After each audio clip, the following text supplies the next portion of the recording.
Hallelujah. খ্রিস্টের প্রিয় বিশ্বাসী ঈশ্বরের সন্তানরা, আজকে ঈশ্বরের বাক্য থেকে আমি ঈশ্বরের যে 10টি আজ্ঞা ঈশ্বর এই পৃথিবীর মানুষদেরকে দিয়েছে মসির মাধ্যমে। যখন ইসরায়েল জাতি মিশর দেশে তারা বন্দিত্ব অবস্থায় ছিল, ঈশ্বর মসির মাধ্যমে সেই ইসরায়েল জাতিকে মিশর দেশ থেকে বন্দিত্ব অবস্থায় মুক্ত করে এনেছেন। আনার পরে ঈশ্বর মসির মাধ্যমে এই পৃথিবীর মানুষদেরকে 10টি আজ্ঞা দিয়েছে। আজকে আমরা দেখবো বাইবেল থেকে যে সেই 10টি আজ্ঞা কী কী, ঈশ্বর আমাদেরকে কী আজ্ঞা দিয়েছে। পুরাতন নিয়মে আমরা দেখব ঈশ্বর বাক্য থেকে কি লেখা আছে। যাত্রা পুস্তক 20 অধ্যায় 1 থেকে 17 পদাব্দী ঈশ্বরের 10টি আজ্ঞা বাইবেলের মধ্যে লেখা আছে। ঈশ্বর বাক্যতে এইরূপ লেখা আছে, এরপর ঈশ্বর বললেন, এই ইসরায়েলীয়রা, আমি সদাপ্রভুই তোমাদের ঈশ্বর। মিশর দেশের গোলামি থেকে আমি তোমাদের বের করে এনেছি। আমার জায়গায় কোনো দেবতাকে দাঁড় করাবে না। পূজার উদ্দেশ্যে তোমরা কোনো মূর্তি তৈরি করবে না, তা আকাশের কোনো কিছুর মতো হোক বা মাটির উপরকার কোনো কিছুর মতো হোক কিংবা জলের মধ্যেকার কোনো কিছুর মতো হোক। তোমরা তাদের পূজাও করবে না, তাদের সেবাও করবে না, কারণ কেবলমাত্র আমি সদাপ্রভু তোমাদের ঈশ্বর। আমার পাওনা ভক্তি আমি চাই। যারা আমাকে ঘৃণা করে তাদের পাপের শাস্তি আমি তাদের 3য় ও 4র্থ পুরুষ পর্যন্ত দিয়ে থাকি। কিন্তু যারা আমাকে ভালোবাসে এবং আমার সব আদেশ পালন করে হাজার হাজার পুরুষ পর্যন্ত, তাদের প্রতি আমার বুক ভরা দয়া থাকবে। কোনো বাজে উদ্দেশ্যে তোমরা তোমাদের ঈশ্বর সদাপ্রভুর নাম নেবে না। যে তা করবে তাকে সদাপ্রভু শাস্তি দেবেন। বিশ্রামবার আমার উদ্দেশ্যে আলাদা করে রাখবে এবং তা পালন করবে। সপ্তাহে 6 দিন তোমরা পরিশ্রম করবে এবং তোমাদের সমস্ত কাজ করবে, কিন্তু 7ম দিনটা হলো তোমাদের ঈশ্বর সদাপ্রভুর উদ্দেশ্যে বিশ্রামের দিন। সেই দিন তোমরা তোমাদের ছেলে মেয়ে, তোমাদের দাস দাসী, তোমাদের পশু বা তোমাদের শহর ও গ্রামে বাস করা অন্য জাতির লোক, মোট কথা কারোর কোনো কাজ করা চলবে না। সদাপ্রভু 6 দিনে মহাকাশ, পৃথিবী, সমুদ্র এবং সেগুলোর মধ্যেকার সব কিছু তৈরি করেছিলেন, কিন্তু 7ম দিনে সেই কাজ আর করেননি।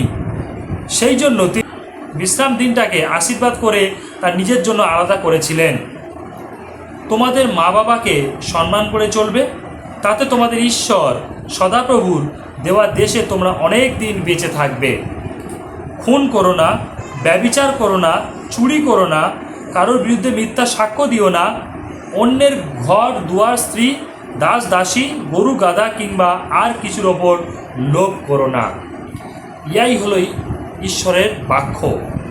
ঈশ্বরের বাক্যেতে লেখা আছে ঈশ্বরের দেওয়া 10টি আজ্ঞা। প্রথম আজ্ঞায় তিনি কি বলেছে? আমার জায়গায় কোনো দেবতাকে দাঁড় করাবে না। ঈশ্বর বলছে যে আমার জায়গায় তোমরা অন্য কোনো দেবতাকে দাঁড় করাবে না।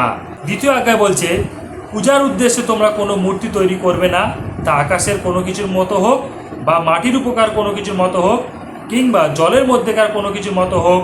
তোমরা তাদের পূজাও করবে না, তাদের সেবাও করবে না, কারণ কেবলমাত্র আমি ঈশ্বর সদাপ্রভু। ঈশ্বর সদাপ্রভু, তিনি হলেন নিরাকার। তাকে চোখে দেখা যায় না, কিন্তু তাকে অনুভব করা যায়। ঈশ্বর হলো নিরাকার, তাই কোনো আমরা আকার দিতে পারি না। ঈশ্বরকে আজও পর্যন্ত আমরা আমাদের রক্ত মাংসের চোখ দিয়ে দেখিনি যে ঈশ্বর কেমন দেখতে, তাই আমরা তার মূর্তিকে তৈরি করতে পারি না। ঈশ্বর হলো সর্বশক্তিমান, তার তুল্য আর কেউ হয় না, কখনো হয় না। হালেলুয়া। তাই ঈশ্বরকে আমরা তৈরি করতে পারি না, কেন? আমরা ঈশ্বরকে চোখে দেখিনি যে ঈশ্বর কেমন দেখতে। তাই তো বাইবেল বলছে যে তোমরা পূজার উদ্দেশ্যে কোনো মূর্তি তৈরি করো না, কেননা এখনো পর্যন্ত আমরা ঈশ্বর সদাপ্রভুকে দেখিনি যে সে কেমন দেখতে। ঈশ্বর হলো নিরাকার, তার আকার আমরা ছবির মধ্যে দিয়ে রাখতে পারি না। আমরা ঈশ্বরকে ছবির মধ্যে রাখতে পারি না। তিনি নিরাকার ঈশ্বর, তিনি সর্বশক্তিমান। আমরা কোনোদিন তাকে একটা ফ্রেমের মধ্যে, একটা ছবির মধ্যে, একটা মূর্তির মধ্যে আমরা তাকে আটকে রাখতে পারি না। তাকে আমরা কোনোদিন একটা জায়গার মধ্যে স্থির রাখতে পারি না। তিনি নিরাকার ঈশ্বর, তিনি সর্ব জায়গায় সর্বত্র বিরাজমান ঈশ্বর। তারপর বাইবেল বলছে আমার পাওনা ভক্তি আমি চাই। যারা আমাকে ঘৃণা করে তাদের পাপের শাস্তি আমি তাদের 3য় ও 4র্থ পুরুষ পর্যন্ত দিয়ে থাকি। ঈশ্বরের বাক্য বলছে, ঈশ্বর বলছে যে আমাকে ঘৃণা করে, যে ঈশ্বরকে ঘৃণা করে, ঈশ্বর বলছে আমি তাদেরকে, তাদের পরিবারের প্রতি 3য় 4র্থ পুরুষ পর্যন্ত আমি তাদেরকে শাস্তি দিয়ে থাকি। যারা এই জীবন্ত ঈশ্বরকে যারা মেনে চলে না, জীবন্ত ঈশ্বরের আজ্ঞাকে যারা পালন করে না, ঈশ্বর বলছে আমি তাদের পরিবারে তৃতীয় চতুর্থ পুরুষ পর্যন্ত আমি শাস্তি দিয়ে থাকি। খ্রিস্টের প্রিয় বিশ্বাসী ঈশ্বরের সন্তানরা, ঈশ্বরের বাক্যকে পালন করা, ঈশ্বরকে মেনে চলা, ঈশ্বরকে যদি আমরা না মানি তাহলে ঈশ্বর বলছে যে আমি তাদের পরিবারে তৃতীয় চতুর্থ পুরুষ পর্যন্ত আমি শাস্তি দিয়ে থাকি। তারপর কি বলছে যে কোনো বাজে উদ্দেশ্যে তোমরা তোমাদের ঈশ্বর সদাপ্রভুর নাম নেবে না, যে তা করবে তাকে সদাপ্রভু শাস্তি দেবে। ঈশ্বরের নাম আমরা কোনোদিন কোনো বাজে উদ্দেশ্যে নিতে পারি না। ঈশ্বরের নাম হলো শুদ্ধ, পবিত্র, সর্বশক্তিমান ও মহিমাতে পরিপূর্ণ নাম। আমরা সেই নামকে যখন তখন নিতে পারি না।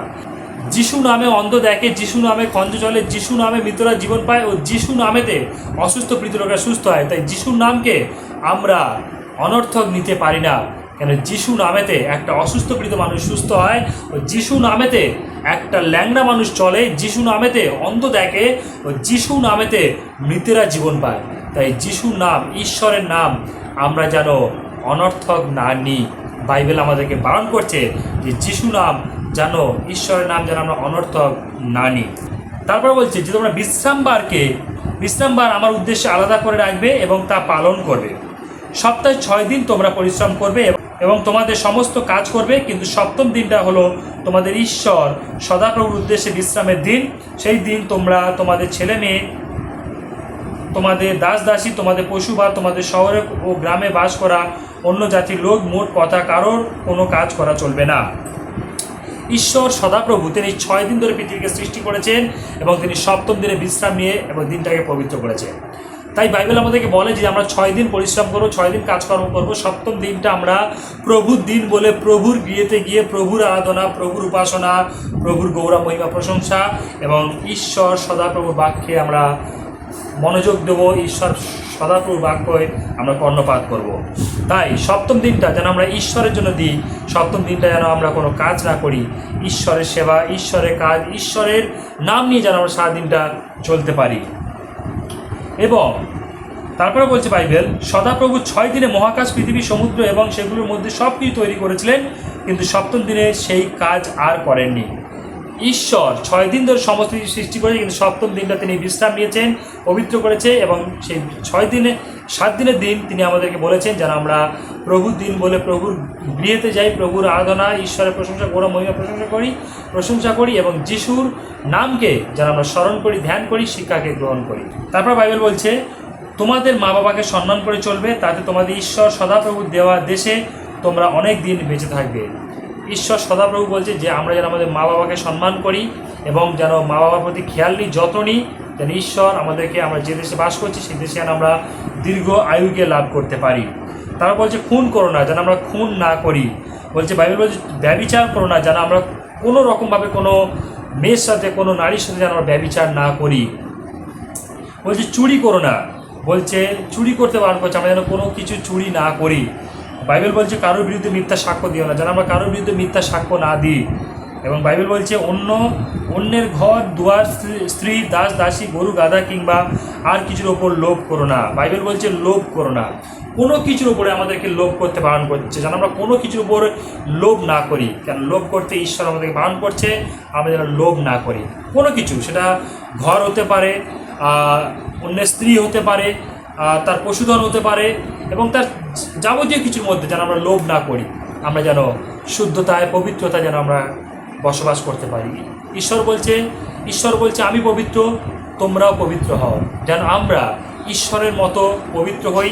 ঈশ্বর যে পবিত্র, যেন সেই পবিত্র ঈশ্বরকে যেন আমরা অনুসরণ করি এবং ঈশ্বরের মতো যেন আমরা হতে পারি। তাই বাইবেল বলে তোমরা যিশুর মতো হও। যিশু হলো একমাত্র ঈশ্বরের, অদৃশ্য ঈশ্বরের রূপ। তাই যেন আমরা প্রভু যিশুর মতো হতে পারি। প্রভু যিশু হলো পবিত্র, শুদ্ধ, নিখুঁত, নির্দোষ ঈশ্বর, যেন আমরা প্রভু যিশুর মতো হতে পারি। প্রভু যিশু আমাদের জীবনের এক আদর্শ স্বরূপ। যারা প্রভু যিশুর মতো হতে পারি, প্রভু যিশুর গৌরব, মহিমা, প্রশংসা, জয় জয়কার করতে পারি। ঈশ্বর তার বাক্য দ্বারা সবাইকে আশীর্বাদ করুন। জয় যিশু।